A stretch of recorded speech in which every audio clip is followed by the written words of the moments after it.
Günaydın, değerli həmyerlərim, əziz ziyalılarımız, aydınlarımız. Hər birinizi bu gözəl tədbirdə, bu gözəl məclisdə xoş gördük.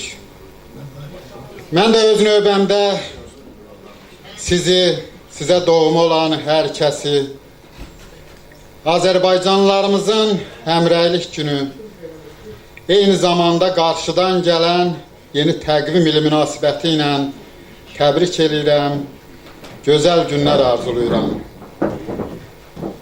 Əzizlərim, illər öncə belə tədbirlərdə, belə məclislərdə sümüyümüzəcən ağrıyırdıq, göynürdük, arzuluyurduq ki, düşmən tapdağında olan yurt yerlərimiz düşməndən, yağıdan azad olunsun.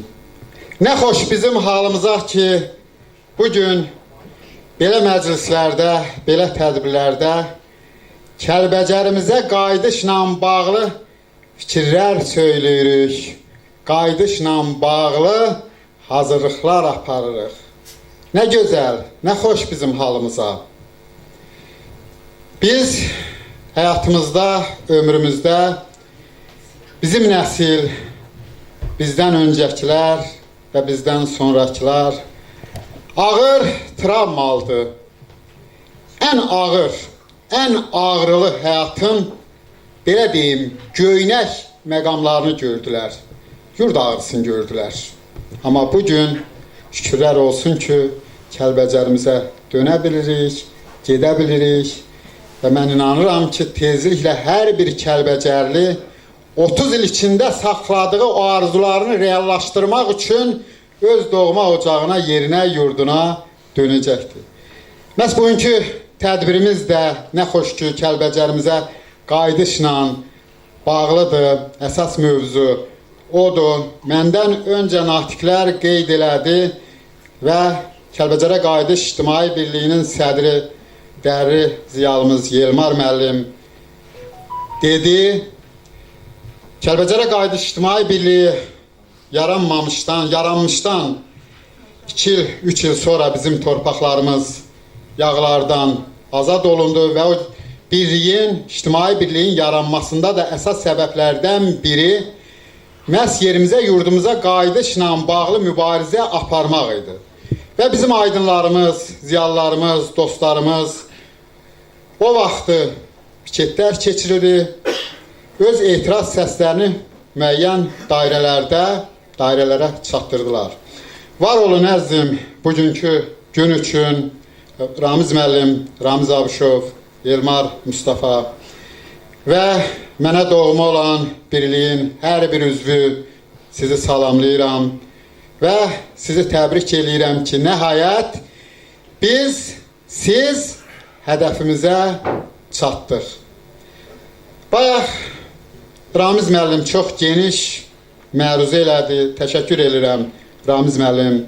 Tariximizin çox incə məqamlarına toxundunuz.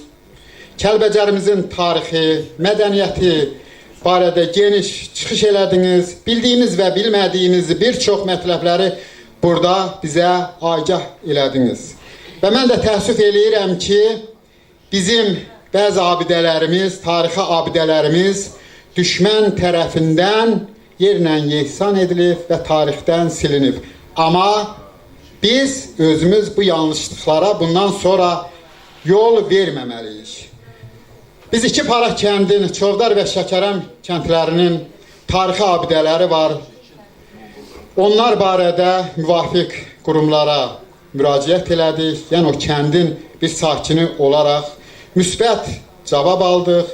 Nümayəndələri bu il iyul ayında kəndlərimizə aparmağa nail olduq və orada yerində həmin abidələr, belə deyim ki, qeydiyyata alındı. Mən doğma Kəlbəcərlərimizin hər birindən onu xahiş edirəm və arzuluyuram ki, kəndlərində ən kiçik daşın üstündə belə ən kiçik işarəni tarixi abidəmiz bilir, mütləq çota aldırsınlar.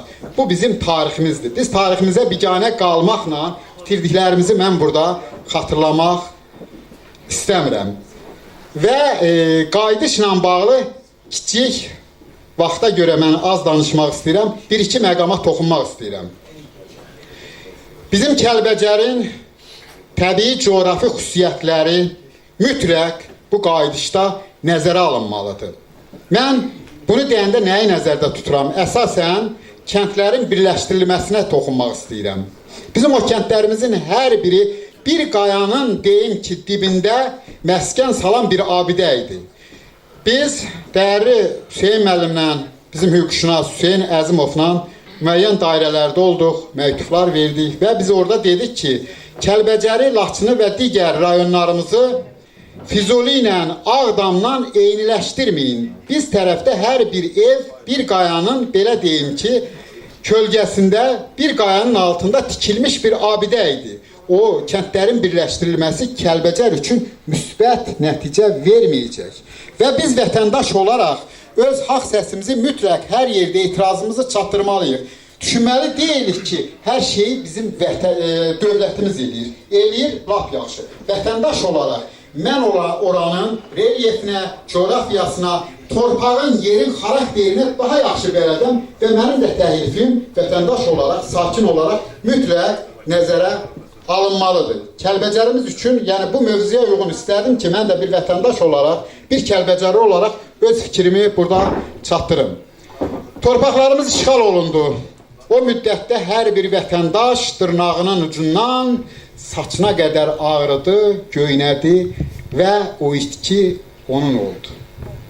Ancaq biz yazarlar, yaradıcı adamlar, ziyalılar, cəmiyyətin aktiv kəsimi daha çox ağrıdı. Çünki hər birimiz hər gün, hər dəqiqədə o ağrılarla, o göynərti ilə işlədik, yazdıq, pozduq. Və bugün çox şükürlər olsun ki, biz qalib bir millətin, məmləkətin qələm adamları olaraq uca kürsülərdə səsimiz daha ucadan çıxır və yeri gələndə bəzilərimizin xarakterinə uyğun olmasa da pafosla danışa bilirik.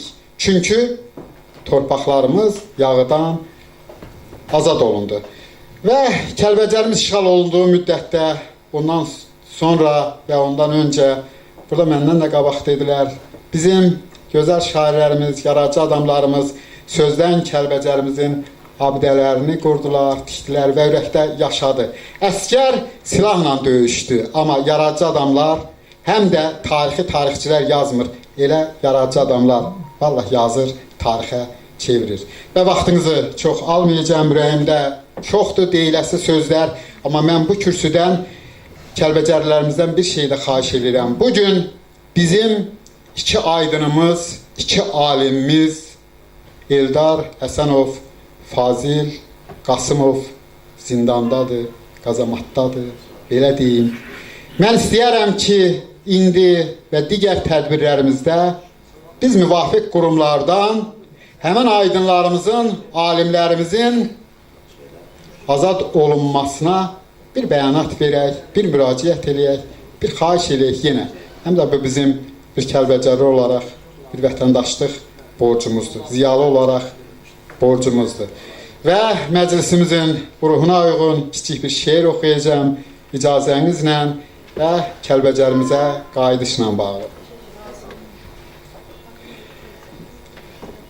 İlahi, ilahi, sənə şükür. Diləyimiz Çin oldu, Kəlbəcərə dönürük. İllərdir gözləyirdik, bugün həmin gün oldu, Kəlbəcərə dönürük.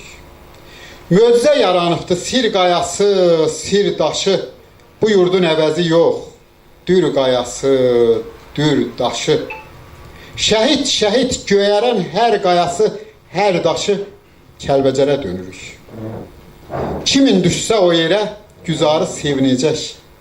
Qalmayacaq ağrısı, azarı sevinəcək. Uluların torpağı, məzarı sevinəcək, Kəlbəcərə dönürük. Var olsun milli ordum, zəfər çalıb gəlirik. Düşmənə qan uddurub, qisas alıb gəlirik. Məğlub kimi çıxmışdıq, qalib olub gəlirik, Kəlbəcərə dönürük. Günahkar tək yanına salıb qol qanadını, xəcalət çəkib deməz daha heç kim adını. Tarixin arxivinə atdıq köşkün adını, Kəlbəcərə dönürük. Ta deyil sən yağıya girov, hər vaxtın xeyir. Görməz başın çən, duman, qurov, hər vaxtın xeyir. Dəli dağ, salam olsun, Murov, hər vaxtın xeyir. Kəlbəcərə dönürük, doğma yurda dönürük. Dönüşümüz mübarək, var olmazlarım. Sağ olun, sağ olun. Çox sağ olun Namıq müəllim. Ağsaqqal ziyalımız ədibimizi dəvət etmədən öncə onu deyim ki, Kəlbəcərin sərvətləri ilə bağlı onların ən çox mən deyərdim ki, Kəlbəcərin ən çox milli sərvəti o Kəlbəcərin insanlarıdır. Dəyərli insanlarıdır. Kəlbəcər dövründə, Sovetlər dövründə Kəlbəcərdə belə bir şair yaşayıb, müəllim olub. Əyyubun qardaşı Əyyub Yaqub Cabbarov qardaşları və şeirini deyəcəyim şair Yaqub müəllim qısa bir ömür yaşayıb. Nakam dünyadan köçüb. Yaqub müəllim yazırdı ki, Leyli gözlərini qoya satdığa Məcnun qiymətini kəsə qəlbimdə. Yenidən sevişə vurğun dürrə ilə barışa qəlbimdə, küsə qəlbimdə. Sevdiyinə üzük bağlıya zərgər, oyana Kürt qızı doğanda ülkər. Ağkilsə kəndindən aşıq Ələsgər sazın sinəsinə basa qəlbimdə. Vahid qəzəl deyə gedəm yuxuya, canan küsə, canım düşə qorxuya. Fatma seygah, Habil seygah çala, Fatma oxuya, oyana bülbüllər səsə qəlbimdə. Vaqif namə yaza Məhəmməd xana, Babək qılıq çəkib girə meydana, Bəhram bir oxata qaçan ceyrana, dırnağın başından asa qəlbimdə. Sonda gör nə gözəl deyir, elə şiirinin hər bir bəndi gözəldir. Sonda deyir ki, Yaqubam dəli dağ qardaşım ola, Keytinin qarı tək ağ başım ola, Lalənin jaləsi göz yaşım ola, səhərin yellərəsə qəlbimdə. İnşallah o səhər yellərinə qarşı gedirik. Müqəddəs Kəlbəcərimizə qarşı gedirik və sözü veririk ədibimiz, ağsaqqal yazarımız Hüseyin müəllimə. Hüseyin müəllim buyurun. Yusuf Hüseyinə üzr istəyirəm, Yusuf müəllimə, Yusuf müəllim buyurun. Ya istəyirsiniz gətirin bura.